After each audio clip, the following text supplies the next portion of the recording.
ಕೇಂದ್ರ ಸರ್ಕಾರ ರಾಜ್ಯ ಸರ್ಕಾರ ಕೂಡ ಸೌಜನ್ಯ ಪರ ಇಲ್ಲ ಅನ್ನೋದು ಅಂತ ಕೂಡ ಈಗ ಸ್ಪಷ್ಟ ಆಗಿದೆ ಅಂತಲೇ ಹೇಳ್ಬೋದು. ಸರ್ಕಾರಕ್ಕೆ ನೋಟಿಸ್ ನೀಡಿತ್ತು, ಮರು ತನಿಖೆಗೆ ನಿಮ್ಮ ಅಭಿಪ್ರಾಯ ಏನು ಅಂತೇಳಿ ಹೈಕೋರ್ಟ್ ನೋಟಿಸ್ ನೀಡಿದ್ದಕ್ಕೆ ಅದಕ್ಕೆ ಸರಿಯಾದ ಉತ್ತರವನ್ನು ನೀಡಿಲ್ಲ ಹಾಗೂ ಮರು ತನಿಖೆ ಮಾಡಬಾರದು ಅನ್ನೋ ರೀತಿಯಲ್ಲೇ ವಾದವನ್ನು ಮಂಡಿಸ್ತಾ ಇದ್ದಾರೆ ರಾಜ್ಯ ಸರ್ಕಾರ ಹಾಗೂ CBI.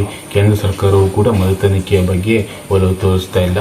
ಇಬ್ಬರು ಕೂಡ ಸಂತೋಷ್ ರಾವ್ನೇ ಅಪರಾಧಿ ಅನ್ನೋ ರೀತಿ ಬಿಂಬಿಸ್ತಾ ಇದ್ದಾರೆ. ಇದು ಕೂಡ ಬಹಳಷ್ಟು ಒಂದು ಜನರಿಗೆ, ಜನಸಾಮಾನ್ಯರಿಗೆ ಸರ್ಕಾರಗಳ ಮೇಲಿರುವಂಥ ನಂಬಿಕೆಗಳು, ಶ್ರೀಮಂತ ಬಡವರ ಮೇಲೆ ಅನ್ನೋ ಒಂದು ಭೇದ ಭಾವವನ್ನು ತೋರಿಸುತ್ತದೆ ಅಂತಲೇ ಹೇಳ್ಬೋದು. DK ಶಿವಕುಮಾರ್ ಅವರು ಧರ್ಮಸ್ಥಳಕ್ಕೆ ಹೋಗ್ತಾರೆ ದಿನಕ್ಕೆ 3-4 ಸಾರಿ.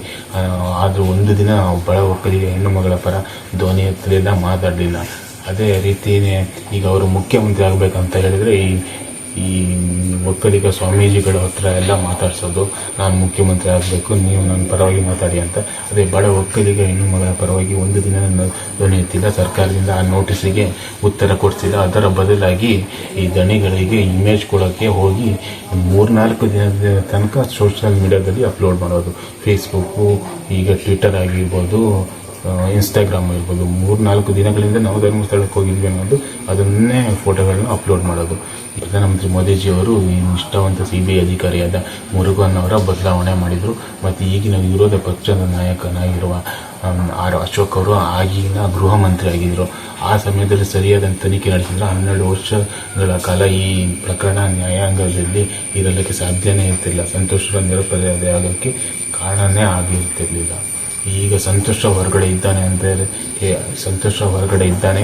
ಈ ಪ್ರಕರಣ CBIಗೆ ಹೋಗಿದೆ ಅನ್ನೋಕ್ಕೆ ಪ್ರಮುಖ ಕಾರಣ ಅಂತ ಹೇಳಿದರೆ ವಸಂತ ಬಂಗೇರ ಅಂತಲೇ ಹೇಳ್ಬೋದು. ವಸಂತ ಬಂಗೇರ ಅವರು ಪಟ್ಟು ಹಿಡಿದು ಸಿದ್ದರಾಮಯ್ಯನವರಿಂದ ಕೊಡಿಸಿದ್ದಕ್ಕಾಗಿಯೇ ಈ ಪ್ರಕರಣ ಇನ್ನೂ ಜೀವಂತವಾಗಿದೆ ಹಾಗೂ ಸಂತೋಷವು ಬಿಡುಗಡೆಯಾಗಿ ಆಚೆ ಬಂದಿದ್ದಾನೆ ಅಂತಲೇ ಹೇಳ್ಬೋದು.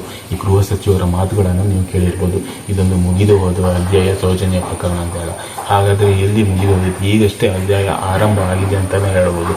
ಯಾಕಂತ ಹೇಳಿದ್ರೆ ಕೋರ್ಟ್ ಇನ್ನು ತೀರ್ಪು ನೀಡುತ್ತೆ ಮರು ತನಿಖೆಗೆ ಅಂತಲೇ ಹೇಳ್ಬೋದು. ಈಗ ಅದೇ ರೀತಿಯ ಸೂಚನೆಗಳು ಕೂಡ ಎಲ್ಲ ಕಡೆ ಕಾಣ್ತಾ ಇದೆ.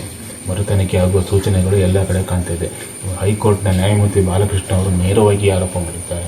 ಇದು ರಾಜ್ಯ ಸರ್ಕಾರವು, ಕೇಂದ್ರ ಸರ್ಕಾರವು ಕೂಡ ಒಂದು ವಿಕ್ಟಿಮ್ ಪರವಾಗಿಯೇ ವಾದವನ್ನು ಹಾಗೂ ಆರೋಪಿಗಳ ಪರವಾಗಿಯೇ ವಾದವನ್ನು ಮಾಡ್ತಾ ಇದೆ ಅಂತ ಹೇಳಿ ಹೈಕೋರ್ಟ್ನ ಲಾಯರು ಬಾಲಕೃಷ್ಣ ಹಾಗೂ ಮೋಹಿತ್ ಅವರು ವಾದ ಮಾಡ್ತಾ ಇದ್ದಾರೆ. ಬಡಜನರ ಪರವಾಗಿ, ನೊಂದ ಹೆಣ್ಣು ಮಕ್ಕಳ ಪರವಾಗಿ, ದೌರ್ಜನ್ಯಕ್ಕೊಳಗಾದ ಹೆಣ್ಣು ಮಕ್ಕಳ ಪರವಾಗಿ ಮುಖ್ಯಮಂತ್ರಿ ಸಿದ್ದರಾಮಯ್ಯನವರು ಹಾಗೂ ಪ್ರಧಾನಮಂತ್ರಿಯಾದ ನರೇಂದ್ರ ಮೋದಿ ಅವರು ಇಲ್ಲ ಅಂತ ಹೇಳಿ ಸ್ಪಷ್ಟವಾಗಿ ಅನಿಸುತ್ತದೆ. ಯಾಕಂತ ಹೇಳಿದ್ರೆ ಈ ಮರು ತನಿಖೆ ಬೇಡ ಅಂದರೆ ಏನಪ್ಪ ಇದ್ರ ಉದ್ದೇಶ ಏನು? ಮರು ತನಿಖೆ ಆಗಲಿ, ಯಾರು ತಪ್ಪು ಮಾಡಿದಾರೋ ಅವರಿಗೆ ಶಿಕ್ಷೆ ಆಗಲಿ, ಅದು ಬೇಡ ಇವರಿಗೆ. ಅಂದರೆ ಈ ನೋಟಿಸಿಗೆ ಈಗ ಸರಿಯಾದ ಉತ್ತರವನ್ನು ನೀಡ್ತಿಲ್ಲ. 2ನೇ ತಾರೀಕಿಗೆ ಕೊಡ್ತೀನಿ ಅಂತ ಹೇಳಿದ್ರು, ಅದಕ್ಕೂ ಕೊಟ್ಟಿಲ್ಲ. ಈಗ ಮತ್ತೆ ಕೋರ್ಟ್ ಇತ್ತು, ಅದರಲ್ಲೂ ಕೂಡ ಮರು ತನಿಖೆ ಆಗಬಾರ್ದು ಅನ್ನೋ ರೀತಿಯಲ್ಲಿಯೇ ಇವರ ಈ ದಾಟಿಗಳು ಎಲ್ಲ ಕಡೆ ಕೂಡ ಗೊತ್ತಾಗ್ತಾಯಿದೆ. ಎಲ್ಲ ಸಾಮಾನ್ಯ ಜನರಿಗೂ ಕೂಡ ಅರ್ಥ ಆಗ್ತಿದೆ ಅಂತಲೇ ಹೇಳ್ಬೋದು. ಇಷ್ಟು ದಿನ CCTV ಇಲ್ಲ ಪ್ರಕೃತಿ ಚಿಕಿತ್ಸಾಲಯದಲ್ಲಿ ಅಂತ ಹೇಳ್ತಾಯಿದ್ರು. ಈಗ ಪ್ರೂವ್ ಆಗಿದೆ, CBI ಲಾಯರೇ ಒಪ್ಕೊಂಡಿದ್ದಾರೆ CCTV ಇತ್ತು ಅಂತ ಹೇಳಿ. ನ್ಯಾಯಾಲಯದ ಮುಂದೆ ಜಡ್ಜ್ಗಳ ಮುಂದೆನೇ ಹೈಕೋರ್ಟ್ನಲ್ಲಿ ಒಪ್ಕೊಂಡಿದ್ದಾರೆ CCTV ಇತ್ತು ಅಂತೇಳಿ. ಸೌಜನ್ಯ ಪರ ವಕೀಲರಾದ ಬಾಲಕೃಷ್ಣ ಮತ್ತು ಮೋಹಿತ್ ಅವರು ವಾದ ಮಾಡ್ತಾಯಿದ್ರು. ಆ ಸಮಯದಲ್ಲಿ ಈ ಸರ್ಕಾರದ ಈ ನಿಲುವುಗಳನ್ನೆಲ್ಲ ಗಮನಿಸಿದಾಗ ನೇರವಾಗಿ ಆರೋಪ ಮಾಡಿದ್ದಾರೆ. ಈ ಸರ್ಕಾರಗಳು ಅಥವಾ ಈ ಕೇಂದ್ರ ಸರ್ಕಾರ, ರಾಜ್ಯ ಸರ್ಕಾರದ ಈ CBI CID ತಂಡಗಳು ವಿಕ್ಟಿಮ್ ಪರವಾಗಿಯೇ ಇದೆ ಅಂತ ಹೇಳಿ ನೇರವಾಗಿ ಆರೋಪ ಮಾಡಿದ್ದಾರೆ. ಯಾಕಂತ ಹೇಳಿದರೆ ಇವರ ನಡೆಗಳೇ ಗಮನಿಸಿದರೆ ಹಾಗೆ ಅನಿಸುತ್ತೆ. ಈ ಸಂತೋಷನೇ ಆರೋಪಿ ಅಂತ ಹೇಳೋದಕ್ಕೆ ಪ್ರಮುಖ ಕಾರಣ ಏನು? ಅವನ ವಿರುದ್ಧ ಯಾವ ಸಾಕ್ಷಿಗಳಿದ್ದಾವೆ? ಎಲ್ಲ ಸಾಕ್ಷಿಗಳನ್ನು ಕೂಡ ನಾಶ ಮಾಡಿದ್ದಾರೆ.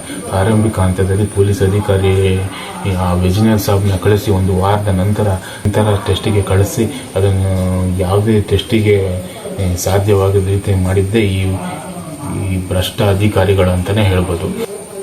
ಒಂದು ಕುಟುಂಬವನ್ನು ಕಾಪಾಡೋಕ್ಕೆ ಪ್ರಧಾನಮಂತ್ರಿ, ಮುಖ್ಯಮಂತ್ರಿ ಹಾಗೂ ಉಪಮುಖ್ಯಮಂತ್ರಿ ಹಾಗೂ ವಿರೋಧ ಪಕ್ಷದ ನಾಯಕ ಅಂತಲೇ ಹೇಳ್ಬೋದು. ಇದು ನಮ್ಮ ವ್ಯವಸ್ಥೆ.